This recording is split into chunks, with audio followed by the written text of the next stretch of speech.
This is the story of a quest for the Fountain of Youth, a tale as old as time itself. Our journey takes us back to the Age of Exploration, a time when the world map was still a tapestry of unknowns. It was an era of faith, and one filled with curiosity and the desire for gold glory, and perhaps even immortality. Such was Ponce de León, a Spanish conquistador lured by whispers of a legendary fountain, a fountain believed to restore youth to all who dared to drink from its life-giving waters. His quest for the Fountain of Youth would forever intertwine his name with the very essence of exploration, linking him to the sun-drenched shores of Florida. Juan Ponce de León was a man tempered in the fires of conquest who yearned for more than just gold and glory. He had tasted the spoils of victory, having played a pivotal role in the conquest of Hispaniola.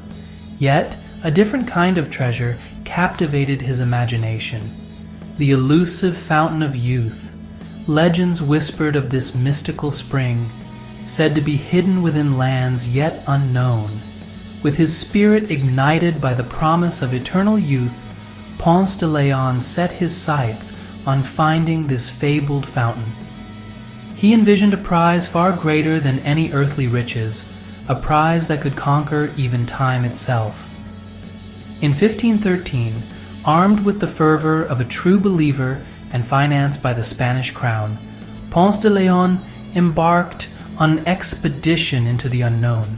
He commanded 3 ships, their sails billowing with the promise of discovery as they carved through the azure waters of the Atlantic, heading towards what they believed was a land brimming with untold riches and the secret to everlasting youth. After weeks at sea, the ships finally encountered a coastline fringed with verdant vegetation, a stark contrast to the endless blue of the Atlantic. Ponce de León's heart was pounding with anticipation. He named this newfound land La Florida for its lush greenery, and because they had landed there during the Easter season, known as Pascua Florida in Spanish. Little did they know, this pristine paradise held within its heart both promise and peril in equal measure. The native inhabitants were the Timucua. They greeted the newcomers with a mixture of curiosity and apprehension. They were a people deeply connected to the land, their lives interwoven with its rhythms and secrets. The arrival of these strange men with their shining armor and thundering weapons marked the beginning of a clash of cultures, a clash that would forever alter the destiny of Florida. The legend of the Fountain of Youth, the very legend that had drawn Ponce de León across the vast expanse of the ocean, was not unique to the New World. It had its roots in ancient tales, whispered across continents and cultures, from the fabled fountain of Bimini sought by Spanish explorers to the mythical waters of the Ethiopian kingdom of Prester John. These stories, passed down through generations, spoke of magical waters capable of reversing the effects of time, of restoring vigor and vitality to the weary and aged. For Ponce de León, the Fountain of Youth represented the ultimate prize, a chance to cheat death itself. His conviction was fueled by the tales of indigenous peoples, stories of a magical spring with restorative powers located further inland.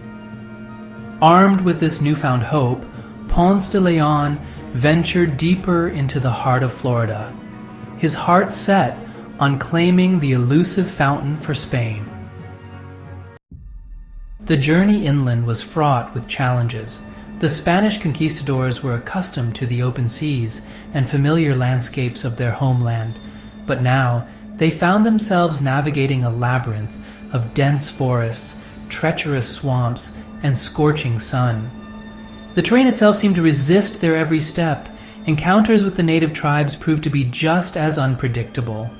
While some tribes, intrigued by the newcomers, offered tentative alliances and traded goods, others, fiercely protective of their land and wary of the explorers' intentions, met them with fierce resistance. These encounters often escalated into skirmishes, leaving a trail of bloodshed and mistrust in their wake. Despite the hardships and mounting casualties, Ponce de León pressed onward, driven by an unwavering belief that the Fountain of Youth lay just beyond the next horizon. Weeks turned into months, and still the Fountain of Youth remained elusive. The explorers, weary and disillusioned, began to question the very existence of the mythical spring. The whispers of discontent grew louder, threatening to undermine the expedition's fragile morale. Relations with the native tribes, already strained, further deteriorated. Clashes became more frequent, fueled by mistrust, cultural misunderstandings, and the Spanish conquistadors' insatiable thirst for gold and land. The dream of working together and living in harmony with the natives now lay shattered. The search for the Fountain of Youth had transformed into a desperate struggle for survival, a far cry from the glorious quest envisioned by Ponce de León. He was defeated, but not broken. He ordered a retreat from Florida, but fate, it seemed, had other plans. During a subsequent expedition to the region in 1521, he was mortally wounded in a skirmish with the Calusa, a powerful native tribe fiercely resistant to Spanish encroachment. The arrow that struck him, a poignant symbol of his failed ambitions, ended his life in his pursuit.